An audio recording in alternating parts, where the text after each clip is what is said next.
iniingat-ingatan ko. Pagsasama natin parang di na magkakalayo. Ang pagitan ng damdamin natin sa isa't isa, tila ba walang makakapigil sa ating dalawa. At bigla ka sa'kin nagtapat na nais mong sabihin na merong ang iba at yan noon mo pa nilihim. Pinaniwala mo ako sa iyong mga pangako na kailanman ako sa'yo hindi mabibigo. Umaasa na ako pa rin na pipiliin mo, kahit alanganin ang lagay ko dyan sa puso mo. Basta't bigkasin mo lang na mahal mo pa ako, tatanggapin ko yan kahit na hindi to totoo. Ang pagmamahal na binigay ay nasayang lang ng sinumpaan. Pinangako nating dalawa sa harap ng may lalang.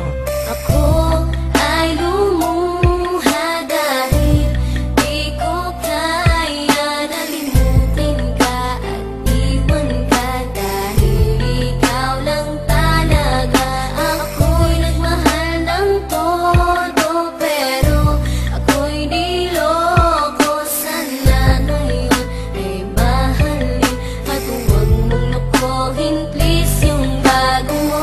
Parang naloko nang ipagpatuloy pa ang buhay kong ito. Kung lolokohin, gagaguhin lang naman ako ng babaeng inalayan nila ana ng gusto. Kahit katangahan, iningatan na katulad mo, kasi ayoko lang mawawala ka sa'kin dahil di ko kakayanin ang mga bagay minsan na naagaw na sa akin. Tinuring kong sa akin at naging isa ka sa'kin, ngunit pag-ibig mo hindi pala para sa akin. Nasayang lang itong aking damdamin na kailanman sa'yo naging tapat, at para sa'yo hindi naging sapat. Aking pagmamahal na di humihingi ng anuman na kapalit. Pagmamahal na hinangad, bakit sa'kin pinagkait? Kung kailan ko pa naramdaman ang lahat ng mga to, tsaka pa nawala ka sa